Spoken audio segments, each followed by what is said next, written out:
क्या आप वीडियो को लाइक कर सकते हैं। खैर मूवी का स्टार्ट होता है और हम एक शहर को देखते हैं जिसकी हालत काफी खराब होती है क्योंकि पूरा शहर तबाह हो चुका था और यहाँ पर कोई भी इंसान दिखाई नहीं दे रहा था, यानी कि वो पूरा शहर बिल्कुल वीरान था क्योंकि असल में इस पूरे शहर में एक काफी खतरनाक रेडिएशन फैली हुई है और इस रेडिएशन में सारे लोग मारे गए और जितने भी लोग सर्वाइवर हैं, यानी कि जो भी अभी तक जिंदा बचे हैं, वो बड़ी मुश्किल से अपनी जिंदगी गुजार रहे हैं। अगले सीन में हम एना नाम की एक लड़की को देखते हैं जो एक प्रोटेक्टिव सूट पहनकर शहर जाती है कुछ जरूरी सामान लेने के लिए। सामान लेने के बाद वो अपने घर जाने के लिए निकल पड़ती है, लेकिन जैसे ही वो अपने घर के पास पहुंचती है तो वो फौरन ही अपने सूट को निकाल देती है क्योंकि असल में एना जहाँ पर रह रही थी वो जगह पहाड़ों और जंगल से घिरा होने की वजह से बिल्कुल सेफ थी। लेकिन घर आने के बाद एना अच्छे से नहाती है और खुद को पूरी तरह से साफ करती है ताकि अगर उसकी बॉडी पर कोई रेडिएशन हो भी तो वो ना रहे। ऐसा करने के बाद एना सो जाती है। फिर अगले दिन एना जब अपने डॉग के साथ अपने लगाए हुए ट्रैप को देखने के लिए जाती है तो वो देखती है कि इस ट्रैप में तो कोई भी चीज नहीं फंसी, यानी जो उसके खाने के काम आ सकती। लेकिन तभी अचानक से एना का डॉग वहाँ से भागने लगता है, इसीलिए अब एना भी उसके पीछे पीछे जाने लगती है, जहाँ वो अपने डॉग का पीछे करते करते एक अजीब तरह की दिखने वाली गाड़ी के पास पहुँचती है और तभी उसका डॉग किसी को देखकर वहाँ से भागने लगता है। इसी वजह से अब एना भी एक जगह पर छुपकर ये देखने लगती है कि आखिर वहाँ पर कौन है, इन्हें जिसको देखकर उसका डॉग वहाँ से भाग गया। जहाँ पर एना देखती है कि एक आदमी एक सूट पहने उसी गाड़ी के पास आता है और इस आदमी का नाम जॉन होता है। फिर वो अपनी मशीन से वहाँ पर रेडिएशन चेक करने लगता है, लेकिन उसे यहाँ पर रेडिएशन नहीं मिलती, जिसकी वजह से जॉन काफी खुश हो जाता है और वो अपना सूट उतार देता है और खुशी से जोरों जोरों से चिल्लाने लगता है। खैर ऐसा करने के बाद जॉन वहाँ से आगे बढ़ जाता है, जहाँ उसके जाने के बाद एना अब उसकी गाड़ी के पास आती है, लेकिन तभी एना का डॉग उसे अपने साथ चलने के लिए कहता है और जब एना उसके पीछे पीछे जाती है तो उसे एक जगह पर जॉन दिखाई देता है जो कि इस टाइम वाटरफॉल से गिरने वाले पानी में नहा रहा होता है। तब एना फौरन से भागकर उसके पास आती है और जल्दी से वो उसे पानी से निकलने का कहती है, लेकिन जब जॉन एना के पास गन देखता है तो वो डर भी जाता है और अलर्ट भी हो जाता है, इसीलिए वो फौरन से ही अपनी गन उठाकर एना पर पॉइंट कर देता है। तब यहाँ पर एना जॉन को समझाती है कि देखो मैं यहाँ पर तुम्हें कोई नुकसान पहुँचाने नहीं, तुम्हें मारने नहीं आई, बल्कि मैं तो तुम्हारी बेहतरी के लिए यहाँ पर आई हूँ, तुम्हें मना करने के लिए कि तुम इस पानी में ना नहाओ क्योंकि असल में ये पानी शहर में से आ रहा है जो कि रेडियो एक्टिव है। तब ये सुनकर जॉन एकदम से घबरा जाता है, इसीलिए वो एना की बात मानते हुए फौरन से ही पानी से बाहर आ जाता है, लेकिन तब तक रेडिएशन उसकी बॉडी में जाकर उसकी पूरी बॉडी में फैल जाती है, जिसकी वजह से जॉन की हालत खराब हो जाती है और उसे वॉमिट्स होने लगती है। तब जॉन फौरन से ही अपनी गाड़ी के पास आकर गाड़ी में से इंजेक्शन निकाल कर खुद को लगाने की कोशिश करता है, लेकिन उससे ऐसा नहीं हो पाता, यानी कि वो खुद को इंजेक्शन नहीं लगा पाता। इसीलिए इस चीज में यानी कि इंजेक्शन लगाने में एना उसकी मदद करती है। फिर वो जॉन को अपने घर के पास लाकर उस पर पानी डालकर उसे अच्छे से साफ कर देती है। ऐसा करने के बाद वो जॉन को घर के अंदर ले आती, जहाँ जॉन की तबीयत अभी भी काफी खराब होती है। अगले दिन एना जॉन के लिए उसकी दवाई लाकर उसे दे देती है, लेकिन इसके बावजूद भी उसकी तबीयत ठीक नहीं होती, बल्कि उसकी हालत तो देखते ही देखते खराब होती जा रही। लेकिन इसके बावजूद भी एना उसका काफी ख्याल रखती है, उसकी अच्छे से देखभाल करती है। और फिर रात को जब एना जॉन को देखने के लिए आती है तो वो देखती है कि जॉन को तो काफी तेज बुखार है और वो तड़प रहा होता है। इसी वजह से अब एना उसे ठंडे पानी की पट्टियाँ करती है, लेकिन इसके बावजूद भी जब अगले दिन उसकी तबीयत ठीक नहीं होती, उसको होश नहीं आता, तो इस वजह से एना काफी परेशान हो जाती है और वो सच्चे दिल से जॉन की हेल्थ के लिए प्रे करती है, जहाँ अब एना की दुआ कबूल भी हो जाती है क्योंकि अब देखते ही देखते जॉन की तबीयत ठीक होने लगती है। फिर शाम को जब एना घर के बाहर बैठकर जॉन से बातें कर रही होती है तो तब एना जॉन को एक फोटो एल्बम दिखाती है जिसमें एना के भाई की पिक्चर होती है। साथ ही एना जॉन को बताती है कि असल में मैं यहाँ पर अपने फादर और अपने भाई के साथ रहती थी, लेकिन रेडिएशन की वजह से मेरे फादर की मौत हो गई। लेकिन फिर एक दिन जब मेरा भाई जरूरत का सामान लेने गया तो तब से वो वापस नहीं आया, उसका कुछ भी अता पता नहीं है कि वो कहाँ पर है, वो जिंदा भी है, ठीक भी है या फिर नहीं। अब ये सुनकर जॉन भी काफी दुखी हो जाता है और वो बड़ी गौर से एना को देखने लगता है। फिर अगले दिन जब एना खेती कर रही होती है तो तब जॉन उसके पास आकर उसे सवाल करता है कि तुम्हारे पास तो ट्रैक्टर है तो फिर तुम उसका इस्तेमाल क्यों नहीं करती, ऐसे खेती क्यों कर रही हो। ये सुनकर एना कहती है कि ट्रैक्टर चलाने के लिए हमें फ्यूल चाहिए जो कि हमारे पास नहीं है। तब ये सुनकर जॉन कहता है कि यहाँ से कुछ ही दूरी पर एक गैस स्टेशन है, हम वहाँ जाकर फ्यूल ले आएंगे। तब ये सुनकर एना कहती है लेकिन वहाँ पर काम करने वाला कोई वर्कर नहीं है, यानी जो मुझे फ्यूल देगा। ये सुनकर जॉन उससे कहता है कि तुम इतने टाइम से यहाँ पर रह रही हो, तुम फिर भी फ्यूल हासिल न कर सकी। तब ये सुनकर एना उसे कहती है कि तुम फिक्र मत करो, मैं बहुत जल्दी फ्यूल कहीं न कहीं से ले आऊंगी। इसीलिए अब एना जाती है और फ्यूल ले आती है और उस फ्यूल को वो कैन में भर लेती है। अब एना को ऐसा करता हुआ दूर से जॉन देख रहा होता है। घर आने के बाद एना काफी खुश होती है और वो जॉन का शुक्रिया अदा करते हुए उसे कहती है कि अकेले रहते रहते मेरे जहन से ये बात ही निकल गई कि मैं वहाँ पर खुद जाकर भी तो फ्यूल निकाल सकती हूँ। जिस पर जॉन कहता है कि हाँ, अकेले रहने से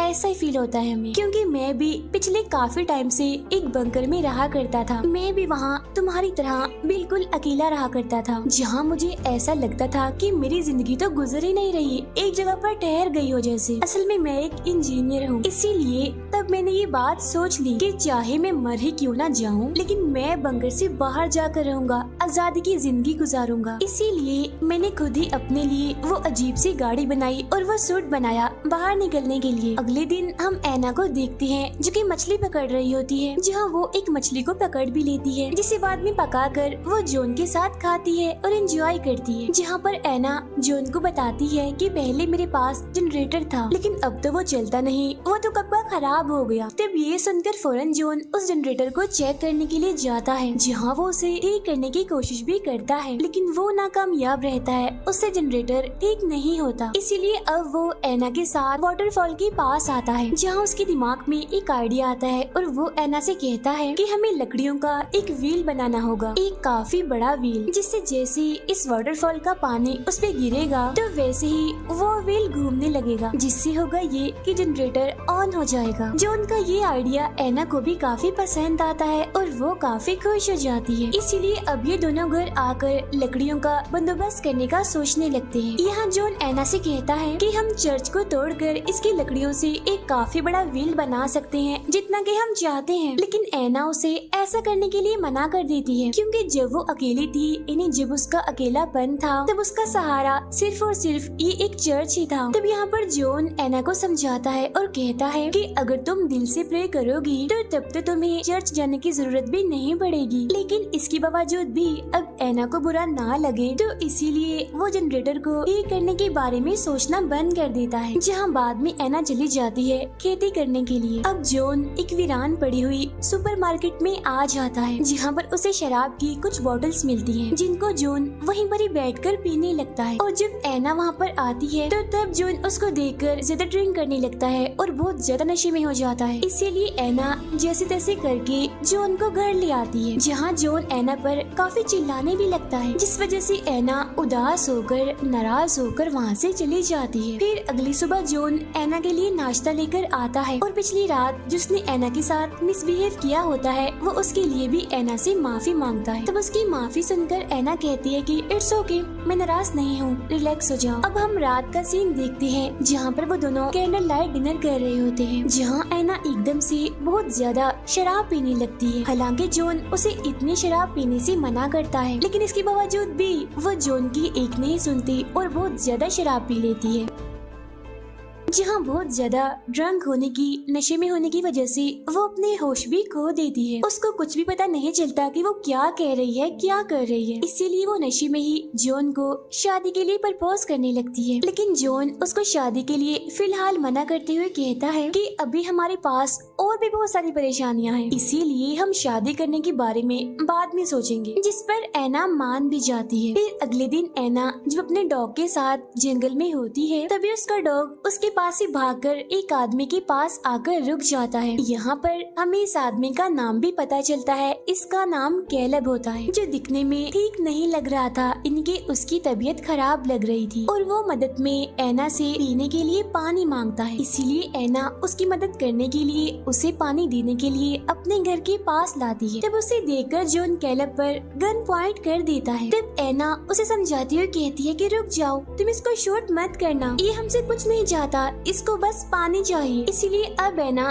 कैलब की हेल्प करते हुए उसको पीने के लिए पानी देती है। यहाँ पर कैलब उनको बताता है कि मैं यहाँ पर कुछ दूरी पर बनी एक केव में अपने साथियों के साथ रह रहा था, लेकिन रेडिएशन की वजह से मेरे सारे साथी मारे गए। इसीलिए अपनी जान बचाने के लिए मैं वहाँ से भाग गया। तो इसी वजह से क्या कुछ दिनों के लिए मैं भी आप लोगों के साथ रह सकता हूँ। तब इस पर जॉन उसे घर के बाहर रहने की परमिशन दे देता है। तब इस बात पर ऐना जॉन से कहती है कि हमें कैलब को घर के अंदर ही रख लेना चाहिए। इसीलिए अब वो कैलब को भी घर के अंदर ले आती है। फिर इसके बाद जब ये तीनों खाना खा रहे होते हैं तो यहाँ पर कैलब जॉन से सवाल करता है कि आखिर तुम इस तरफ कैसे आए थे। तब ये सुनकर जॉन कहता है कि असल में मैं नॉर्थ की तरफ जा रहा था, लेकिन तभी वहाँ से भागते हुए एक लड़का आया जिसकी उम्र काफी कम थी और उसकी हालत भी काफी खराब लग रही थी। वो लड़का मुझसे मेरा खाना चुराने की कोशिश कर रहा था, लेकिन रेडिएशन का शिकार होने की वजह से कुछ ही देर में उसकी हालत काफी खराब हो गई, जिसके बाद मैं उसे वहीं पर ही छोड़कर इस तरफ आ गया। खाना खाने के बाद ऐना कैलब को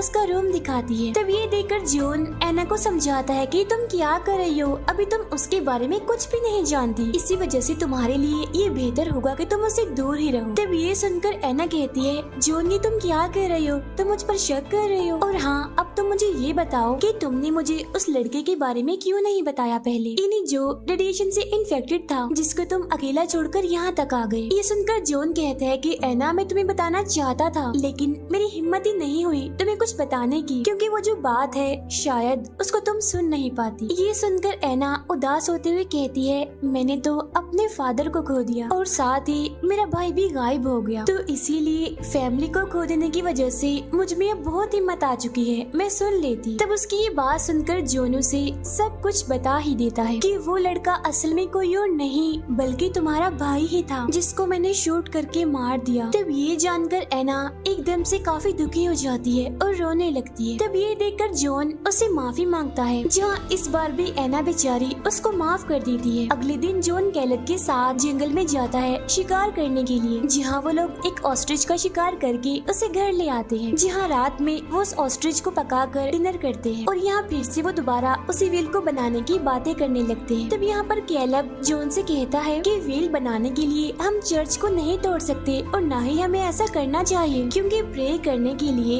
चर्च एक काफी अच्छी जगह है, इसीलिए हमें उसे किसी भी किस्म का कोई भी नुकसान पहुँचाना नहीं चाहिए। लेकिन यहाँ पर इस बार ऐना जॉन से कहती है कि तुम्हें जो ठीक लग रहा है तुम वैसा कर लो, मैं तुम्हारे हर काम में तुम्हारा साथ दूंगी, पूरा साथ। तब उसकी ये बात सुनकर जॉन चर्च को तोड़ने के लिए मान जाता है और फिर अगले ही दिन वो तीनों चर्च को तोड़कर उसे व्हील बनाने में लग जाते। अब देखते ही देखते ऐना और कैलब एक दूसरे के क्लोज होते जा रहे थे, यानी वो दोनों एक दूसरे के काफी करीब होते जा रहे थे। और ये देखकर जॉन को तो बिल्कुल भी अच्छा नहीं लगता, उसे काफी बुरा लगता है। इसीलिए वो ऐना को अपने पास बुलाकर उसे समझाता है कि तुम जो कर रही हो मुझे उससे बुरा नहीं लग रहा, क्योंकि ये तुम्हारी जिंदगी है, तुम्हें पूरा इख्तियार है और इसी वजह से तुम्हारा ये हक भी है कि तुम जिसके साथ चाहो उसके साथ रह सकती हो, यानी चाहे तो मेरे साथ या फिर कैलब के साथ।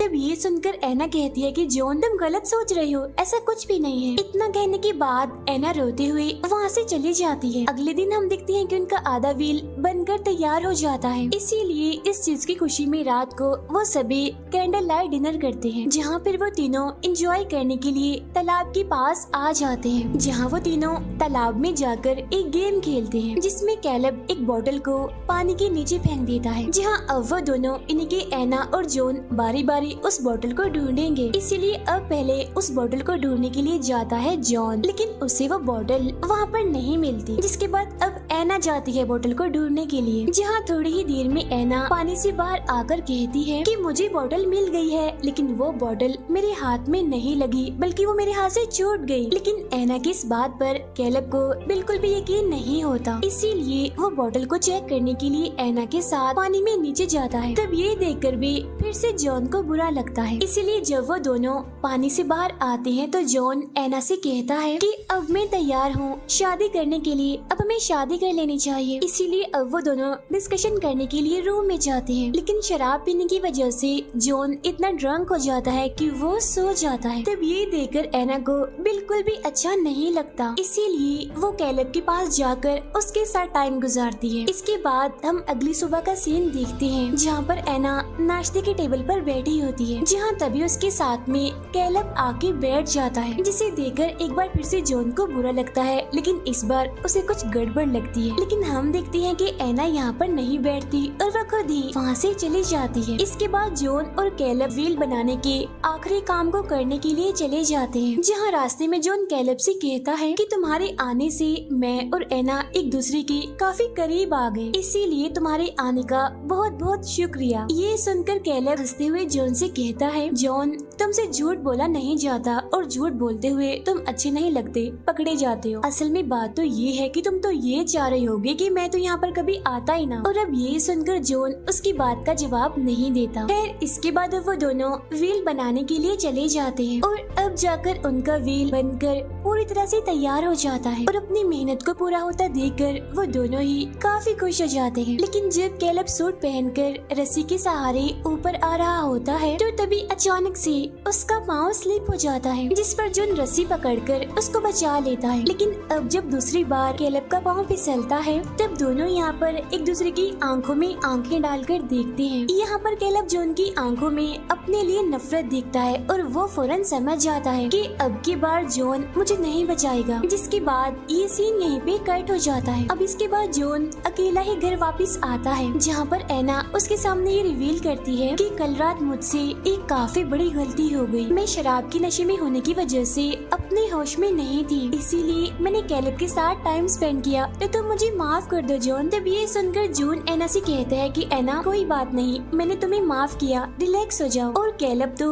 मेरा सूट लेकर यहाँ से जा चुका है और इतने दिन हमारे साथ रहने की वजह से वो हमारा शुक्रिया अदा करके गया है। लेकिन ये सुनकर एना घबरा जाती है, उसे जॉन पर शक होने लगता है, इसीलिए वो फौरन से घर से बाहर आकर देखने लगती है, लेकिन उसे यहाँ पर कोई भी दिखाई नहीं देता, जिस पर एना एकदम काफी दुखी हो जाती है। लेकिन अब उसे यहाँ पर जॉन पर शक हो जाता है, यानी कि शायद जॉन ने ही कैलब को कुछ कर दिया होगा। और अब इसी तरह उदासी में वो कुछ और दिन गुजार देती है। फिर कुछ दिन के बाद उसके घर में लाइट आ जाती है, क्योंकि उसके घर की वायरिंग को जॉन ने जनरेटर से जोड़ दिया था और बाद में जनरेटर को उस व्हील की मदद से चला दिया गया। और अब ये देखकर एना काफी खुश हो जाती है। फिर अगले दिन वो कुछ सामान लेने के लिए अपने घर के स्टोर में आती है, जहाँ उसे एक पियानो दिखाई देता है, जो कि असल में पहले चर्च में हुआ करता था, लेकिन चर्च को तोड़ने के बाद जॉन ने इस पियानो को यहाँ पर रख दिया और अब उस पियानो को एना बजाने लगती है। तब इतने ही देर में जॉन भी यहाँ पर आ जाता है, लेकिन अब एना जिस नजर से जॉन को देख रही होती है, उसे देखकर हम ये अंदाजा लगाते हैं कि एना को सब कुछ पता चल गया है, यानी कि जॉन ने ही कैलब को मारा है और साथ ही अब उसका जॉन पर से ट्रस्ट भी उठ गया है। जिसके बाद एना इसी दुख में उदास होते हुए पियानो बजाने लगती है, जहाँ इस पियानो को जॉन भी सुन रहा होता है। और फिर एना की इसी फीलिंग्स और दुख के साथ ही ये मूवी यहीं पर एंड हो जाती है।